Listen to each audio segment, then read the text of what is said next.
Imagínate estar en completa oscuridad. No la penumbra tenue de una habitación, con un rayo de luz bajo la puerta. No la oscuridad confortable de una sala de cine antes de que empiece la película. Es una oscuridad absoluta, total y sofocante. De esas que te oprimen los ojos y te hacen dudar de si aún los tienes. No puedes ver tus propias manos frente a tu cara. El suelo bajo tus botas es blando, irregular, traicionero. Una mezcla de barro, madera podrida y cosas en las que no quieres pensar. El aire huele a descomposición, a tierra mojada, a algo químico y desagradable que te recubre la garganta. No puedes toser. No puedes estornudar. Ni siquiera puedes respirar demasiado fuerte. En algún lugar de esta oscuridad, a unos 15 metros, a 5, a la vuelta de la esquina en este estrecho corredor de tierra, un hombre te espera para matarte. Y lleva años haciéndolo. Conoce cada centímetro de este terreno. Sabe dónde está el barro más profundo, dónde está enterrado el alambre justo debajo de la superficie para atrapar tu bota, dónde está colocada la torre de vigilancia para que te topes de frente con un hombre armado con un rifle cargado antes incluso de que te des cuenta de su existencia. No llevas ese rifle. Decidiste dejarlo atrás. Lo que llevas es un garrote pesado, brutal y hecho a mano, con clavos en la cabeza. Llevas un cuchillo de trinchera con empuñadura de nudillos. Llevas una bolsa para documentos que podrías necesitar robar. Quizás lleves una pala de trinchera afilada, una pala de mango corto cuya hoja ha sido afilada hasta alcanzar un filo letal. Esto es una incursión en las trincheras, y es una de las formas de combate más aterradoras, íntimas y brutales jamás concebidas en la historia de la guerra moderna. Esta no es la guerra a la que dedican la mayor parte de los libros de historia. Esta no es la visión panorámica de batallas libradas entre generales con mapas y cables telegráficos. Esta es la guerra que se libró en la oscuridad. La guerra que se libró a corta distancia. La guerra que se libró en silencio, con armas que no habrían desentonado en el siglo XIII, empuñadas por hombres que apenas 2 años antes habían sido agricultores, estudiantes y dependientes. Bienvenidos al mundo de las incursiones en las trincheras de la Primera Guerra Mundial, y a las armas de las que nadie habla. Para entender por qué existían las incursiones en las trincheras, porque se convirtieron en una constante de vida o muerte en el frente occidental durante casi 4 años, hay que entender la peculiar y terrible geografía que creó la guerra. Cuando la guerra comenzó en agosto de 1914, casi todos esperaban que fuera corta.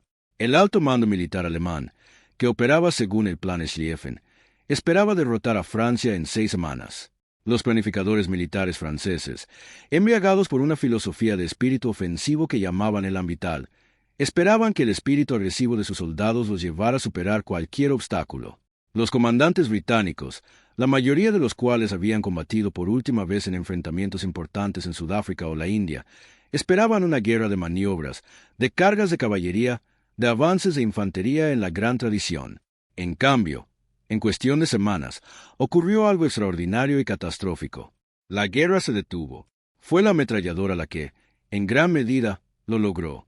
Combinada con la artillería moderna y el alambre de púas, la ametralladora había creado un campo de batalla donde cualquier avance a través de terreno abierto era simplemente un suicidio. Las cifras son asombrosas, incluso ahora, más de un siglo después. Una sola ametralladora Maxim, del tipo que los alemanes desplegaron en enormes cantidades a lo largo del frente, podía disparar 600 balas por minuto.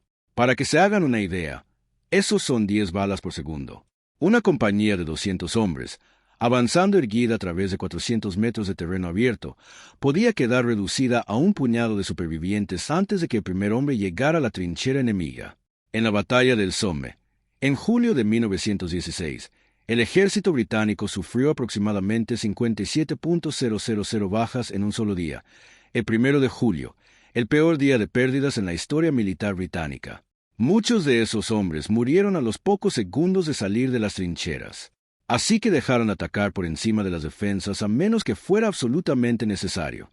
En su lugar, cavaron hacia abajo. Para el otoño de 1914, ambos bandos habían construido un sistema de trincheras que llegaría a extenderse aproximadamente 760 kilómetros, desde la frontera suiza en el sur hasta la costa belga en el Mar del Norte. No se trataba simplemente de una zanja. Para 1915, un sistema de trincheras bien desarrollado se había convertido en una elaborada civilización subterránea.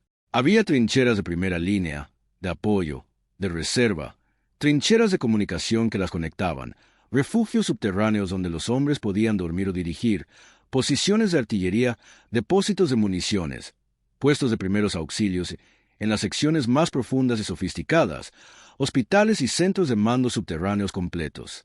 Los alemanes, que generalmente ocupaban terrenos elevados y tenían la intención de permanecer donde estaban, excavaron sistemas particularmente elaborados. Algunos refugios alemanes se encontraban a 12 metros bajo tierra, reforzados con hormigón, equipados con iluminación eléctrica y muebles traídos de las casas francesas que habían demolido para construirlos. Entre los dos sistemas de trincheras se extendía la tierra de nadie. Este era el territorio que no pertenecía a ninguno de los bandos, el terreno abierto entre las trincheras de primera línea.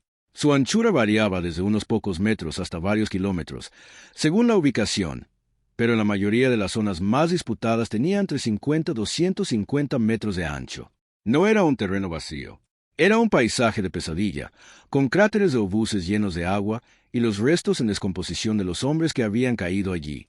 Estaba surcado por alambre de púas oxidado, tendido en densas franjas que podían tardar horas en cortarse silenciosamente en la oscuridad. Estaba salpicado de proyectiles sin explotar. El suelo estaba permanentemente removido y agrietado por el fuego de artillería, una superficie lunar de lodo y destrucción. Durante semanas, meses y años, hombres de ambos bandos permanecieron en trincheras, uno frente al otro, en medio de un espacio terrible, incapaces de avanzar, de retroceder, de hacer nada más que resistir. El estancamiento no era solo táctico, era psicológico y moral. Los altos mandos de ambos bandos se enfrentaban a un problema enorme. ¿Cómo mantener a cientos de miles de hombres en estado de alerta cuando no habían realizado ninguna acción significativa en meses? ¿Cómo obtener información sobre las actividades del enemigo cuando no se podía ver por encima del parapeto sin arriesgarse a recibir un disparo de francotirador en la cabeza? La respuesta a la que llegaron, lentamente y a un costo enorme en vidas, fue el ataque a las trincheras. El propósito oficial de la incursión en las trincheras era triple. Primero, la recopilación de inteligencia. Capturar prisioneros que pudieran ser interrogados sobre la disposición de las unidades enemigas, su moral, las próximas operaciones y la ubicación de nidos de ametralladoras y posiciones de artillería. Segundo, la destrucción física. Dañar los refugios, depósitos de suministros y líneas de comunicación enemigos, y matar al mayor número posible de soldados enemigos para mermar su capacidad de combate. Tercero, y este es el aspecto de que más hablaban los comandantes en sus memorandos y en el que menos confiaban los soldados, el mantenimiento de la moral y la agresividad. La idea, tal como la articularon comandantes británicos, franceses y alemanes por igual, era que las incursiones regulares mantenían a los hombres alerta, con una mentalidad ofensiva, y prevenían la pasividad defensiva que podría surgir si simplemente permanecían en las trincheras durante meses sin realizar ninguna acción violenta. En la práctica, esto significaba algo completamente distinto. Para 1915, se enviaban patrullas de asalto varias veces por semana a los sectores más activos. La magnitud variaba enormemente. Una pequeña incursión podía involucrar a una docena de hombres, que se infiltraban sigilosamente por una brecha en la alambrada en la madrugada para sorprender un puesto de centinela y capturar a un prisionero. Una gran incursión podía involucrar a 300 hombres con apoyo de ingenieros, abriendo pasillos en la alambrada con herramientas especializadas, destruyendo refugios con cargas explosivas precolocadas y librando una batalla campal en el sistema de trincheras enemigo durante 20 minutos antes de retirarse. Algunas incursiones eran operaciones planificadas deliberadamente y aprobadas a nivel de división. Muchas otras eran improvisadas por comandantes de pelotón y compañía que habían identificado una oportunidad o recibido órdenes superiores para obtener resultados. Prisioneros, cadáveres, pruebas de actividad. Las bajas fueron brutales. Estudios de los registros de incursiones británicas en las trincheras de 1916 muestran que incluso las incursiones bien planificadas y con buen apoyo tenían tasas de bajas de entre el 15 y el 30% entre los miembros del grupo. Una incursión fallida, en la que el enemigo hubiera sido alertado por un bombardeo de artillería preliminar, en la que el alambre de púas no se hubiera cortado correctamente o en la que un centinela hubiera avistado al grupo, podía provocar la destrucción total de la fuerza de asalto. Los hombres muertos en tierra de nadie no podían ser recuperados. Permanecían allí, en el barro, entre el alambre de púas, hasta quedar irreconocibles. Y sin embargo, las incursiones continuaron, noche tras noche, mes tras mes, año tras año. Ahora bien, aquí está el aspecto que la mayoría de los documentales, La mayoría de las historias, la mayoría de los relatos retrospectivos de la Primera Guerra Mundial dedican menos tiempo, el aspecto que se pasa por alto en favor de discusiones sobre la estrategia de artillería, el desempeño de los generales y el gran desenlace de la guerra. Lo que realmente le sucedió a los hombres que participaron en estas incursiones. Las armas que usaron, las técnicas que emplearon, lo que se hicieron entre ellos en la oscuridad. Porque las condiciones de una incursión en las trincheras hacían que las armas de infantería convencionales, el fusil Enfield, el Mauser Yewen 98, incluso la pistola, fueran prácticamente imposibles de usar con eficacia. Piénsalo. Te mueves en silencio en la oscuridad. No puedes permitirte hacer ruido. El estruendo de un disparo alertaría a todos los centinelas a lo largo de 1 kilómetro de trinchera. Incluso el clic metálico de un cerrojo al ser accionado podía oírse a 20 metros en el silencio de la madrugada. La trinchera misma, el entorno en el que se desarrollaría gran parte de la lucha de la incursión si llegaba a ese punto, era un corredor estrecho, a menudo de apenas 1 metro de ancho, a veces menos, con techos bajos, esquinas cada pocos metros y hombres apiñados a ambos lados. No podías blandir un fusil allí, apenas podías girar. Así que los hombres improvisaron. Y lo que improvisaron fue extraordinario, espantoso y, en muchos sentidos, profundamente revelador sobre lo que sucede cuando la civilización industrial envía a sus jóvenes a un tipo de combate que no había experimentado durante siglos. El garrote. Empecemos por el garrote, porque nada ilustra mejor la grotesca contradicción que subyace en la Primera Guerra Mundial. Se libraba una guerra con aviones, gas venenoso y artillería de largo alcance capaz de disparar un proyectil del tamaño de un automóvil pequeño con precisión a un objetivo a 15 kilómetros de distancia. Era una guerra en la que la producción industrial de naciones enteras se canalizaba hacia la fabricación de armas de destrucción masiva cada vez más sofisticadas. Y en las trincheras, los hombres iban a la guerra armados con garrotes. No se trataba de garrotes metafóricos, sino de auténticos garrotes. Instrumentos de madera pesados, a menudo hechos con mangos de picos o madera de postes de señalización, lastrados con metal en el extremo que golpeaba. Algunos eran sencillos y brutales, un trozo de madera con plomo vertido en un extremo hueco, creando una porra pesada. Otros eran más elaborados, con pernos, clavos o trozos de alambre de púas enrollados alrededor de la cabeza para crear heridas punzantes y desgarradoras, además del impacto aplastante. Los soldados franceses llamaban a algunas versiones KZT, literalmente rompecabezas. Las tropas alemanas fabricaron versiones que llamaban Keule, la masa, y las colecciones recuperadas de las trincheras muestran una notable variedad y maestría en su construcción. Algunos tenían forma de masas medievales con cabezas de metal con reborde. Algunos eran simples porras. Algunos eran herramientas modificadas, un mango de pico con una pesada funda de hierro ajustada en el extremo. Varios diseños más elaborados incluían múltiples púas para asegurar la penetración desde cualquier ángulo de impacto, ya que los espacios reducidos de una incursión nocturna no siempre se podía controlar el ángulo preciso del golpe. La razón de ser del garrote era puramente práctica. Casi no hacía ruido al golpear. No requería munición. Podía usarse en espacios completamente confinados. Podía incapacitar a un centinela sin matarlo, lo cual era útil si se necesitaba un prisionero, o matarlo del todo si era necesario. Y podía ser usado por un hombre sin entrenamiento específico en armas. La mecánica básica de blandir un objeto pesado contra la cabeza de alguien no requería meses de práctica en un campo de tiro. Pero no idealicemos lo que significaba usar un garrote en una incursión en las trincheras. No se trataba de la violencia limpia y abstracta de apretar un gatillo y ver caer a un hombre a lo lejos. Era violencia a corta distancia, cara a cara. El hombre al que golpeabas era un ser humano lo suficientemente cerca como para olerlo. Podías oírlo. Si lograba emitir un sonido antes de que lo silenciaras, habías fracasado en tu misión. La carga psicológica que esto suponía para los hombres que realizaban las incursiones era reconocida incluso en aquel entonces, aunque los comandantes generalmente lo reconocían en forma de menciones cuidadosamente redactadas por valentía y conducta valerosa, en lugar de discusiones honestas sobre el daño psicológico que se les causaba a los hombres que enviaban. Los veteranos de guerra que escribieron memorias casi universalmente encontraron más fácil escribir sobre bombardeos de artillería, sobre el terror de un ataque con gas, sobre la muerte de amigos, que sobre lo que sucedía en una incursión en las trincheras.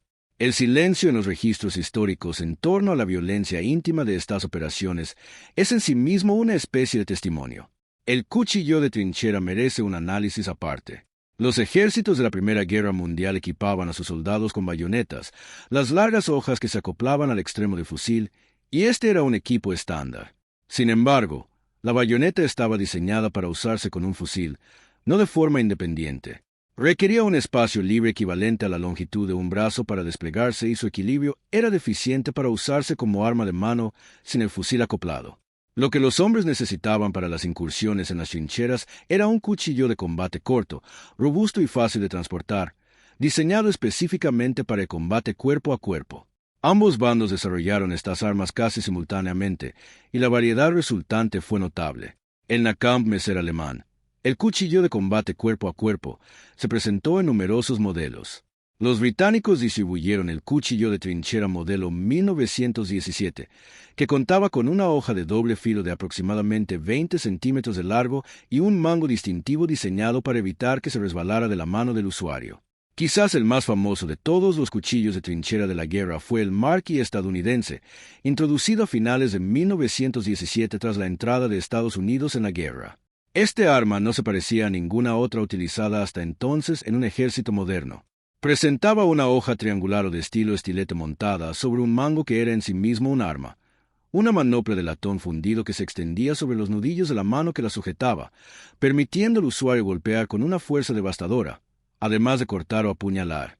Los diseñadores tuvieron muy en cuenta las condiciones específicas de la lucha en las trincheras, donde un hombre podía ser agarrado o forcejeado antes de poder usar su cuchillo, y donde tener un arma de ataque secundaria integrada en el mango del cuchillo podía marcar la diferencia entre sobrevivir al enfrentamiento y no sobrevivir. También existían cuchillos de combate que los propios soldados fabricaban o encargaban a herreros y metalúrgicos de los pueblos situados tras las líneas de frente. Estas armas improvisadas presentaban una enorme variedad. Algunas eran bayonetas acortadas, con las hojas largas recortadas y afiladas para adaptarlas a una longitud más útil. Otras se fabricaban con trozos de casquillos de proyectil o chatarra. Algunas se obtenían en el mercado civil a partir de cuchillos de caza o utensilios de carnicero. Todo aquel que participaba en incursiones con cierta regularidad parecía tener una hoja personal de algún tipo, elegida o fabricada según sus propias preferencias y experiencias. La pala de trinchera, la pala plegable o fija de mango corto que llevaba todo soldado de infantería, se convirtió en un arma por derecho propio. La pala de trinchera británica estándar tenía una hoja de aproximadamente 20 por 15 centímetros, y en el espacio reducido de una trinchera, blandida con ambas manos, era potencialmente más efectiva que un cuchillo. Se podía afilar sin gran dificultad. Los alemanes eran particularmente conocidos por su uso de la pala de trinchera afilada, y los manuales de entrenamiento alemanes de 1916 y 1917 incluyen instrucciones explícitas sobre su uso como arma de combate. Una pala de trinchera bien afilada, lanzada por encima del hombro hacia una trinchera estrecha, podía herir o incapacitar incluso a un hombre con todo su equipo. Además, era prácticamente silenciosa. Eran armas diseñadas para matar sin hacer ruido. Ahora debemos hablar de un hombre cuya historia cristaliza todo lo relacionado con la psicología, la innovación y el ingenio oscuro que surgieron de las incursiones en las trincheras. Su nombre era Frank Edwards. El Sargento Frank Edwards Del II, Degree Battle in the Los Royal Welsh Fusiliers. Nació en 1891 en Wrexham, hijo de un minero de carbón, y había trabajado en las minas antes de la guerra. Tenía 23 años cuando se alistó en agosto de 1914. No era, en ningún sentido convencional, el tipo de hombre que se labra una historia. No tenía contactos, ni educación más allá de la primaria, ni ninguna distinción particular antes de la guerra.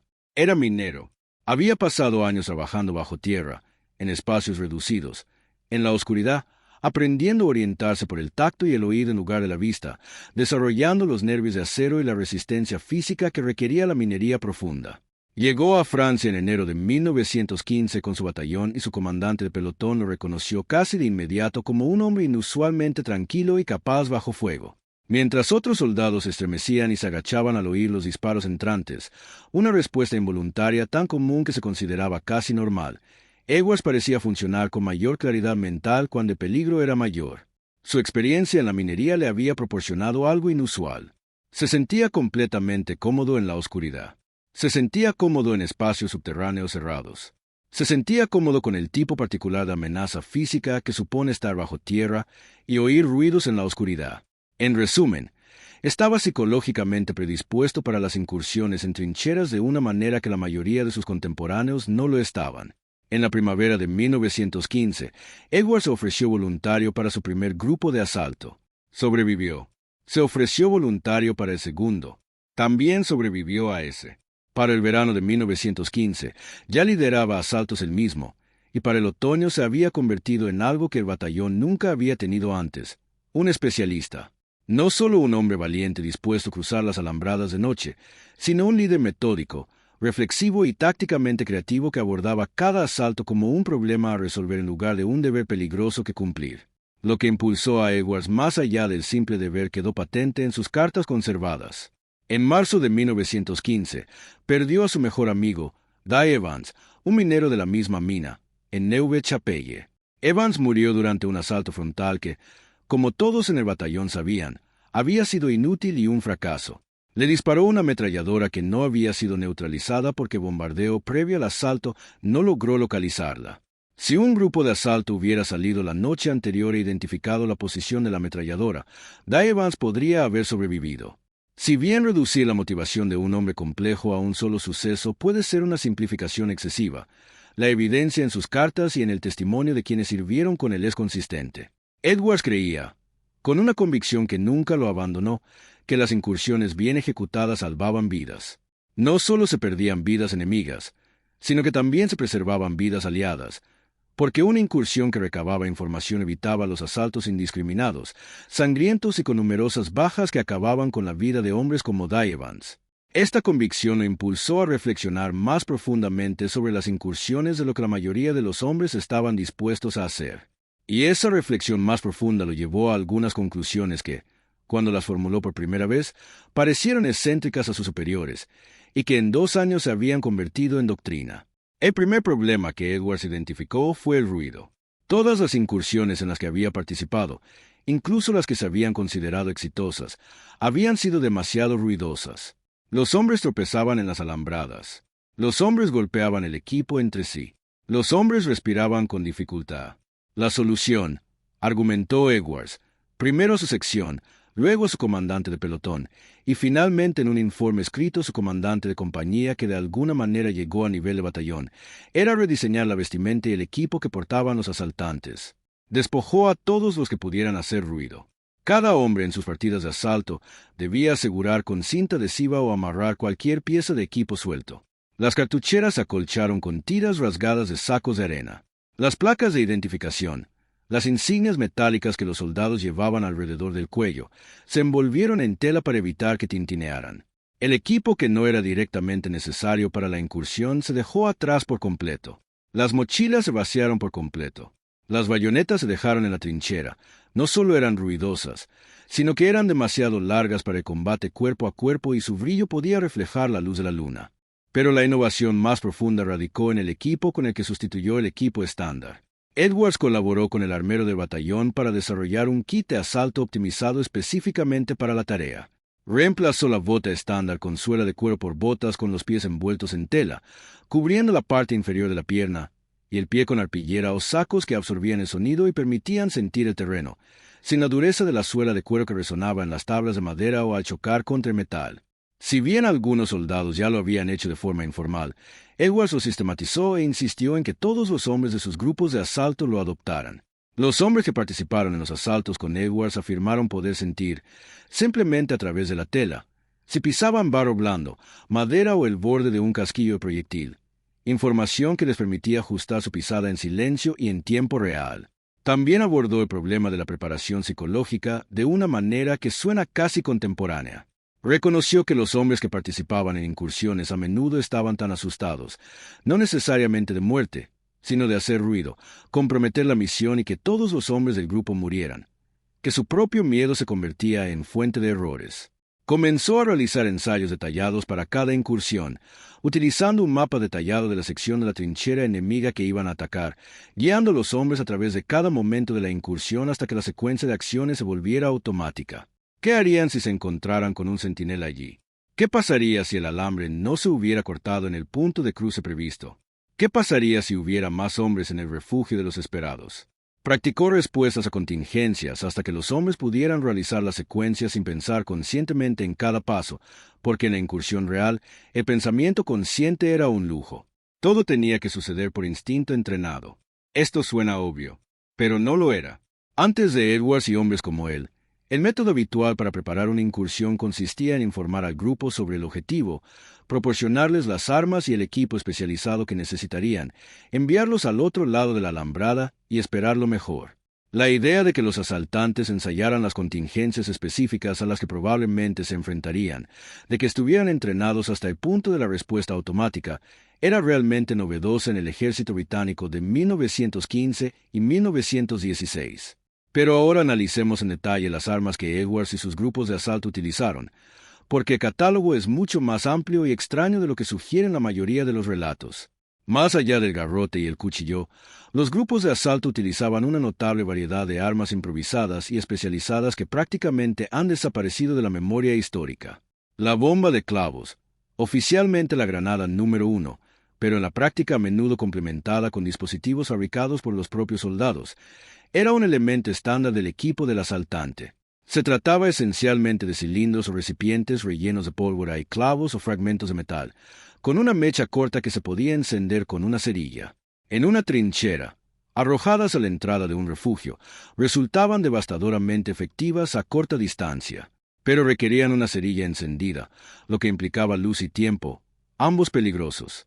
Edwards entrenó a sus hombres en el arte de preparar las bombas de clavos con antelación, encender la mecha en el último momento posible y desplegarlas con precisión militar, en lugar de con la prisa y el terror que a menudo caracterizaban su uso por parte de asaltantes menos experimentados. También había escopetas recortadas. Este es un detalle que casi nunca aparece en las historias convencionales de la Primera Guerra Mundial, pero la evidencia está en los registros. Las tropas estadounidenses, que llegaron a Francia en 1917 portando escopetas de corredera Winchester modelo 1897 cargadas con perdigones, un arma que los alemanes incluso protestaron ante la comunidad internacional, argumentando que constituía un arma innecesariamente cruel según los convenios de La Haya. No fueron los únicos que comprendieron el valor de una escopeta en una trinchera. Soldados británicos y canadienses de algunas unidades obtuvieron escopetas deportivas del equipo personal de los oficiales o por vías menos oficiales y las llevaron en incursiones, usándolas a quemarropa donde los fusiles eran inútiles y donde la dispersión de los perdigones de una escopeta hacía innecesaria la puntería precisa. En la oscuridad, a una distancia de 3 metros, una escopeta era devastadora. También era ruidosa, muy ruidosa, pero a veces, un sonido fuerte y decisivo era mejor que uno silencioso e ineficaz. También existían lanzallamas improvisados, no el gran Flammenwerfer alemán, que requería 2 hombres para su funcionamiento y era demasiado llamativo para su uso en incursiones, sino dispositivos portátiles más pequeños, fabricados con bidones presurizados, un tubo y una válvula, diseñados para proyectar combustible en llamas a corta distancia hacia la entrada de un refugio. Estos dispositivos aparecen con suficiente frecuencia en memorias y registros de unidades como para sugerir que no eran infrecuentes en algunos sectores, y dan cuenta de la absoluta crueldad que había generado la prolongada guerra de trincheras. Un hombre atrapado en un refugio por un lanzallamas o salía y era hecho prisionero, o se quedaba y moría quemado. La lógica era táctica, pero su ejecución era terrible. Las bombas de fósforo, tanto las oficiales como las improvisadas, aparecen en los registros de incursiones desde 1916 en adelante. El fósforo blanco se inflama espontáneamente a contacto con el aire y arde a unos 800 grados Celsius. No se puede extinguir con agua. De hecho, el agua propaga el material en llamas. Lanzada a un espacio confinado, lo llena de humo asfixiante y prende fuego a cualquier material combustible. En un refugio subterráneo, era un instrumento particularmente aterrador. La granada de fósforo británica oficial, la número 54, era una botella de vidrio llena de fósforo líquido y envuelta en una malla metálica para facilitar su rotura al impactar. Los soldados franceses portaban dispositivos similares. Los alemanes tenían sus propias versiones. Estas armas aparecen en los registros históricos con una regularidad que sugiere que su uso era común, pero apenas figuran en las historias populares de la guerra. Y luego estaban las improvisaciones, aún más extrañas. En los registros aparecen ballestas reales, utilizadas para lanzar proyectiles explosivos o simplemente como armas de muerte silenciosa para centinelas.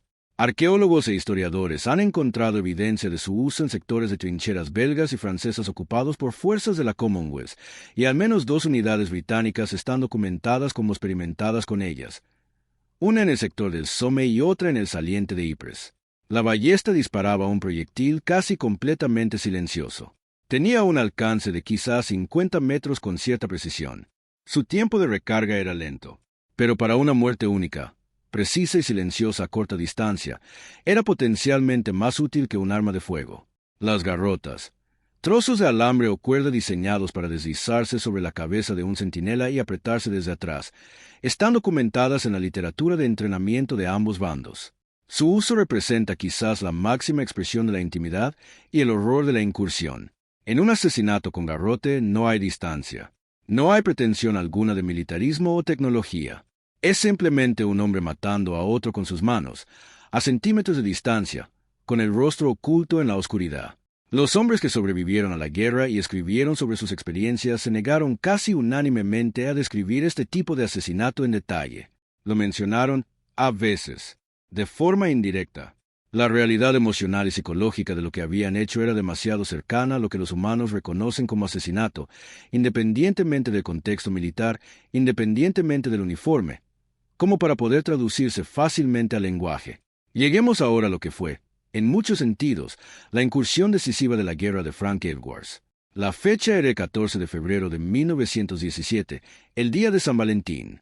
El sector se encontraba cerca de Arras, en el norte de Francia, en un tramo de trincheras que había sido duramente disputado durante más de un año. Las fuerzas alemanas en este sector habían demostrado ser imposibles de desalojar, en parte porque su sistema de trincheras era particularmente profundo y estaba muy bien construido, y en parte porque habían desarrollado una respuesta defensiva extremadamente eficaz a las incursiones. Un sistema de centinelas de alerta posicionados en parejas, con cables trampa y latas tendidas a lo largo de las cintas de alambre para proporcionar una alerta temprana por ruido, y una fuerza de reacción lista para usar, mantenida lejos de la línea de frente, que podía estar en cualquier punto del sistema de trincheras en 90 segundos tras una alerta. Edwards había estudiado este sistema durante 3 semanas. Pasó noches en tierra de nadie, completamente inmóvil en cráteres a 20 metros de la alambrada alemana, escuchando. Identificó el patrón de las rotaciones de los centinelas alemanes, su puntualidad, los sonidos característicos de la patrulla de relevo, los puntos específicos donde los centinelas pasaban más tiempo porque esos puntos ofrecían el mejor refugio del frío viento de febrero.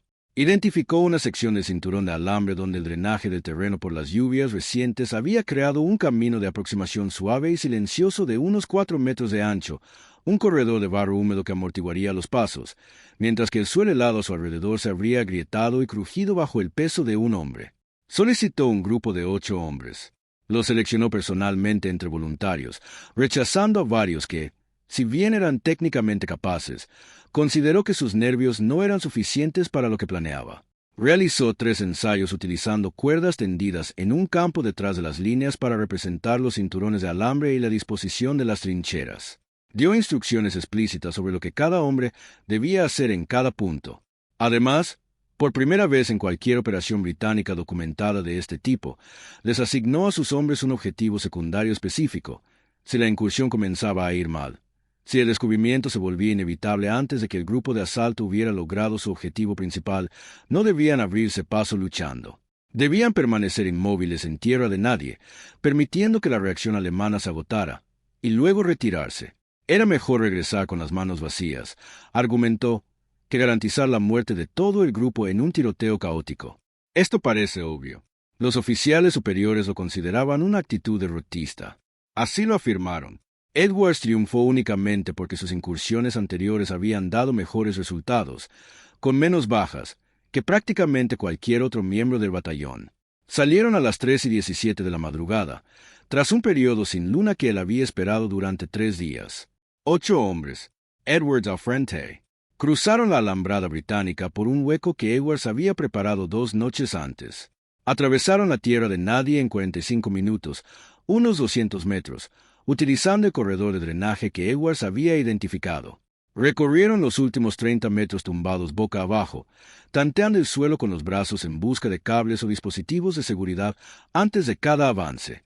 Llegaron a la alambrada alemana justo antes de las 4 de la mañana. Los alicates que Edwards había traído eran herramientas especializadas, no los alicates reglamentarios, sino instrumentos de corte diseñados específicamente para ello, con mangos de goma y un mecanismo de resorte que minimizaba el chasquido seco que producían los alicates convencionales al cortar el alambre bajo tensión. Los había conseguido a través de los ingenieros reales y había practicado con ellos hasta dominar su funcionamiento por completo. Tardaron 11 minutos en despejar un tramo de la alambrada. 11 minutos tumbados en el barro a 5 metros de una trinchera enemiga, trabajando a tientas en completa oscuridad, atentos a cualquier cambio en los sonidos provenientes del interior de la posición alemana. Lograron avanzar. Localizaron el refugio subterráneo que Edwards había identificado como la probable ubicación de un suboficial. La entrada se encontraba en una posición específica con respecto al puesto de mando que había trazado a partir de fotografías aéreas.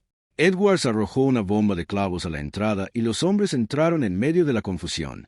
Lo ocurrido en los siguientes 4 minutos solo está documentado en el informe posterior a la acción del propio Edwards y en las declaraciones corroborativas de los 7 hombres que regresaron con él.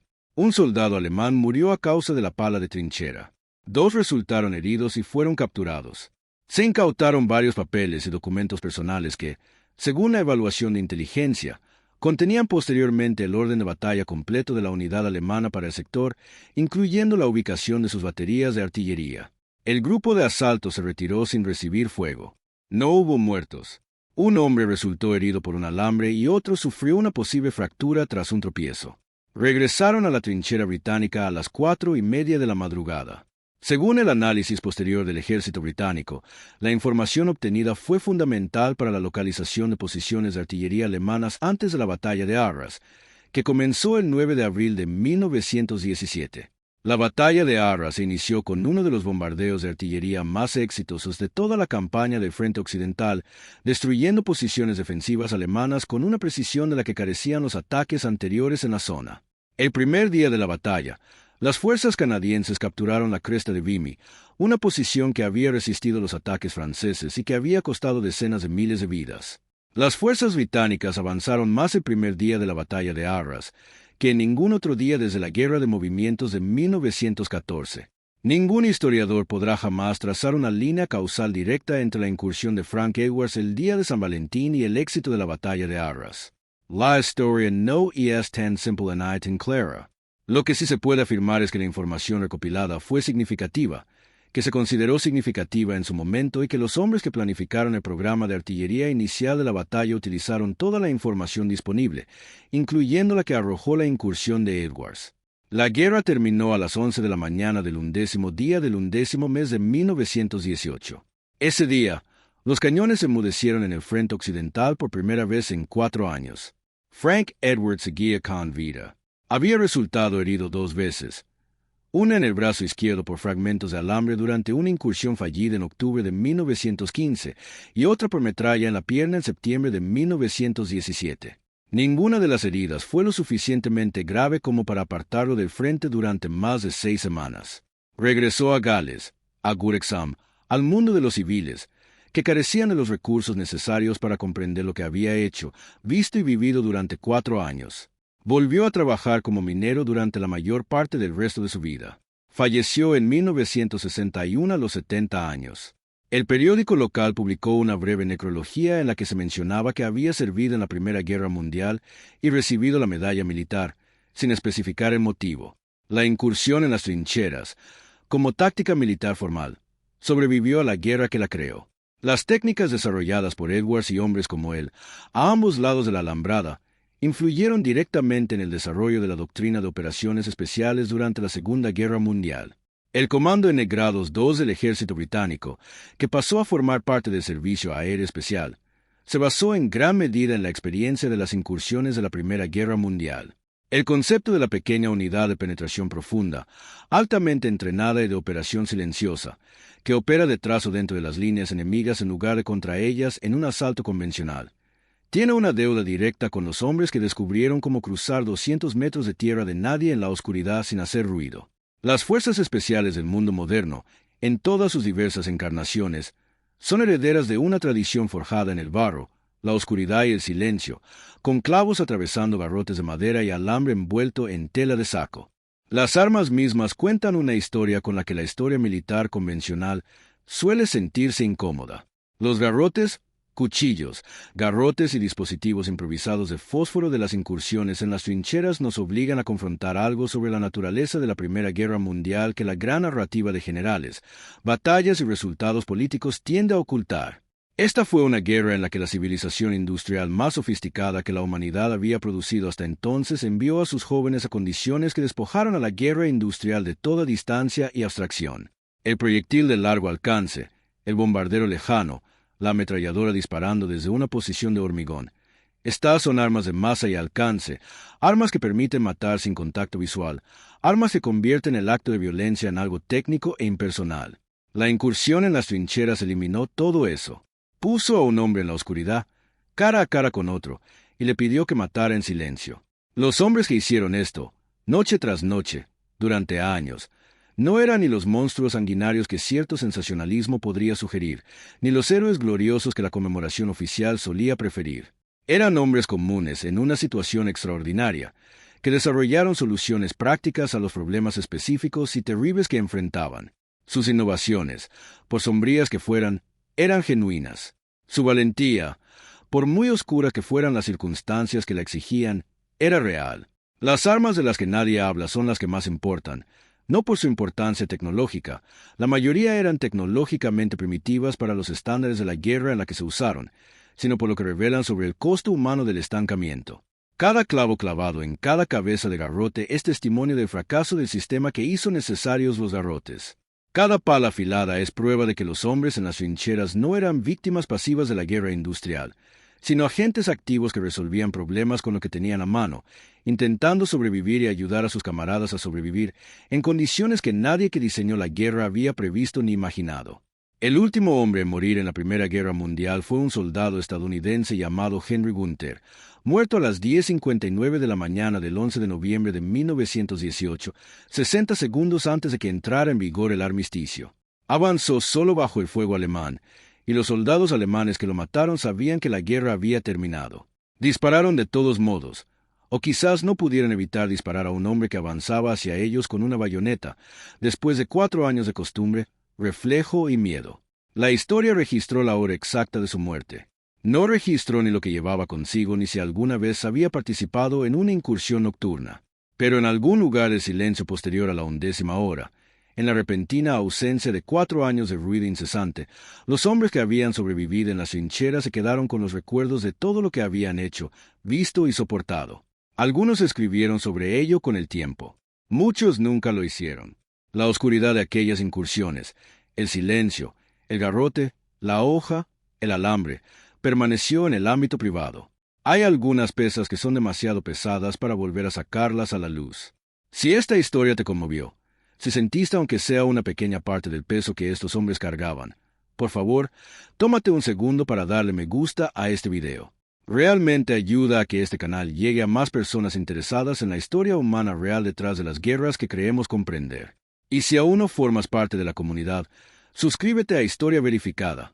Nos comprometemos a ofrecerte las historias que los libros de historia convencionales omiten, contadas con la profundidad y la honestidad que merecen.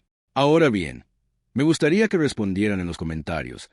Si hubieran sido soldados rasos en las trincheras en 1916 y les hubieran dado a elegir entre unirse a un grupo de asalto o permanecer en la línea, ¿qué creen que habrían hecho? Sean sinceros. No hay respuestas incorrectas, y los hombres que optaron por no participar en el asalto no eran cobardes. La pregunta es más compleja. En nuestro próximo video, analizaremos un secreto tan celosamente guardado que ni siquiera los hombres involucrados conocían la verdad completa sobre su participación. Una operación de la Segunda Guerra Mundial que pudo haber cambiado el resultado de una batalla crucial, utilizando un método tan poco convencional que, cuando se propuso por primera vez, el hombre que lo sugirió estuvo a punto de ser sometido a consejo de guerra. No se lo querrán perder. Gracias por ver este video. Gracias por vuestro interés por la historia. Esta comunidad me recuerda cada día porque estas historias deben ser contadas. Nos vemos en el próximo.